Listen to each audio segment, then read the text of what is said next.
de C'est encore mieux l'après-midi. 17h19 minutes et on poursuit maintenant pour une troisième journée cette chronique de la docteure Cécile Tremblay pour répondre à vos questions sur la pandémie de la COVID-19.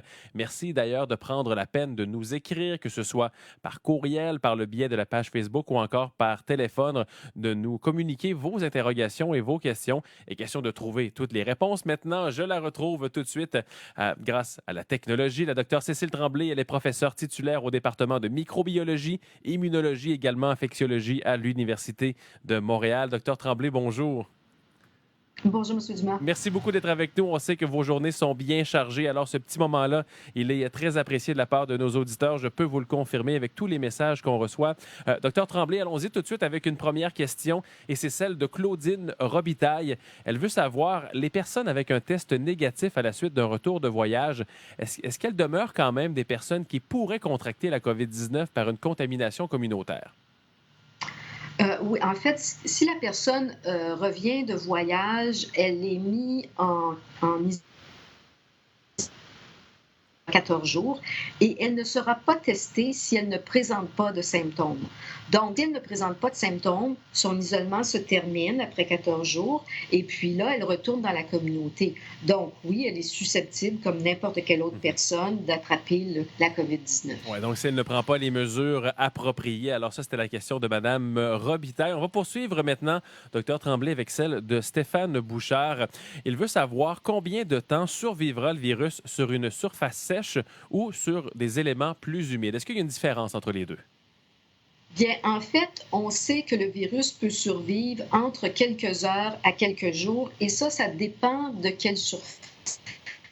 C'est de l'acier, du métal, des surfaces humides, il peut y en avoir plusieurs sortes. Or, on n'a pas le détail de tout ça pour ce virus-là en particulier. Mieux vaut penser que le virus peut survivre sur n'importe quelle surface pendant plusieurs heures. Oui, pour s'assurer de ne pas baisser la garde, évidemment. Docteur Tremblay, Exactement. vous allez voir la prochaine question. Ça, c'est le genre d'interrogation qui revient régulièrement dans les dernières journées. Elle provient de Monsieur Lavoie. Il dit: j'ai plus de 70 ans. Je veux faire mon épicerie une fois par semaine, seul, très tôt, à 8 heures le matin. Je veux choisir mes aliments moi-même, mais mon entourage ne veut pas. Alors, je veux l'avis d'une professionnelle. Qu'est-ce que vous pourriez dire ce soir à Monsieur Lavoie? En fait, votre entourage vous aime, monsieur. C'est pour ça qu'ils ne veulent pas que vous alliez faire votre épicerie. La recommandation, elle est très claire. Quand on a au-dessus de 70 ans, on demande vraiment aux gens de rester chez soi. Je comprends que c'est pas aussi agréable quand on voit pas les aliments avec nos yeux, puis qu'on peut pas évaluer ce qu'on aime ou ce qu'on n'aime pas. Mais c'est une période temporaire et puis il faut profiter de la situation pour se faire aider, pour se faire rendre des petits services. Vous l'avez sûrement bien mérité. Alors, je vous recommande de rester chez vous et de soit vous faire livrer votre épicerie ou quelqu'un de la famille peut vous l'apporter. Et d'ailleurs, docteur Tremblay, je rebondis sur cette question parce qu'il y en a une autre qui a atterri un peu plus tôt aujourd'hui dans la boîte courriel. Lorsqu'on va acheter les aliments à l'épicerie, est-ce qu'on devrait laver, que ce soit des aliments, des contenants, dès qu'on revient à la maison? Est-ce qu'il y a un danger de contamination en achetant des produits comme ceux-là? Ben, en fait, on ne connaît pas vraiment le risque exact de transmission qui aurait pu avoir lieu, par exemple, en Chine ou en Italie sur des produits de l'épicerie. On sait que les fruits et les légumes, naturellement, tout le monde les lave. Il faut laver ça quand on arrive chez nous. Il ne faut pas non plus complètement revirer fou. Ce qui est plus important, c'est de se laver les mains une fois qu'on a manipulé des choses, des objets. Alors, si on se lave les mains régulièrement, donc, on devrait être capable de se débarrasser de quoi que ce soit avec lequel on était en contact de façon pas prolongée, là, très peu de temps en contact avec. Avec une grande proximité. Docteur Tremblay, la prochaine question, elle est un tout petit peu plus scientifique, mais je la trouvais fort intéressante. Elle provient de l'auditeur Jean-René Roy. Il dit, donc, le site de la Johns Hopkins University montre des graphiques du nombre de personnes infectées par la COVID-19.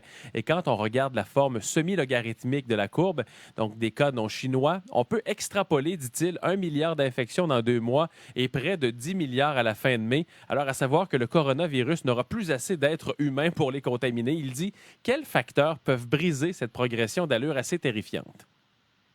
Ben, en fait, tous les gestes que l'on pose présentement, ce sont ces gestes-là qui peuvent briser cette courbe-là. Et puis, on l'a vu qu'en Chine, ça a été efficace. Il faut sous-estimer qu'en Chine, les mesures qui ont été prises, ce ne sont pas uniquement les mesures draconiennes avec la ville de Wuhan. Dans la majorité des cas des autres régions de Chine, ce sont des mesures exactement les mêmes que celles que l'on prend au Québec. Isolement volontaire, quarantaine, et distanciation sociale. Et ils ont réussi à complètement infléchir la courbe là-bas. Alors, ce sont des mesures efficaces. Si tout le monde s'y met, si chaque citoyen prend sa responsabilité, ça va empêcher justement que ça monte à l'infini, cette courbe-là.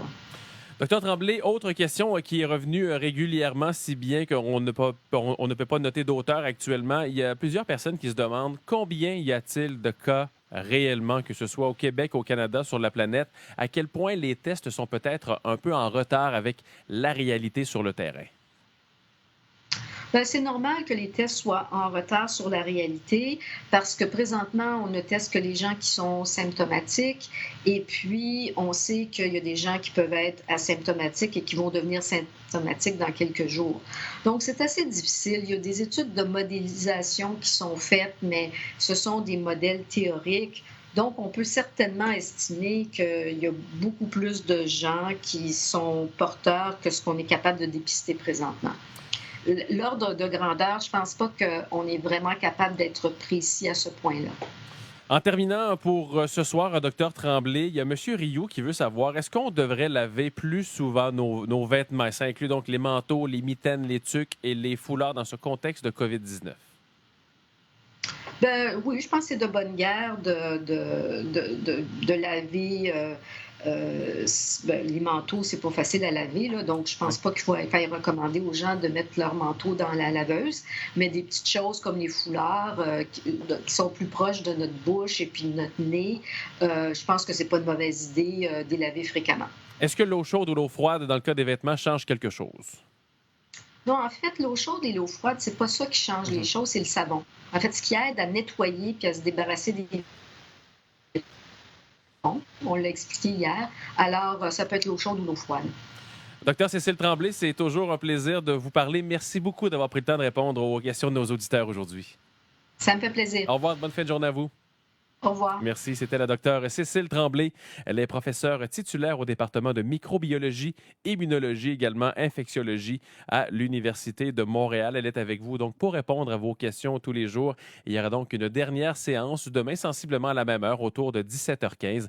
Alors d'ici là, n'hésitez pas à nous communiquer chacune de vos interrogations. Je vous invite à le faire par le biais de la page Facebook. Il y a une publication à ce sujet qui est épinglée, par messagerie privée ou encore remplir le formulaire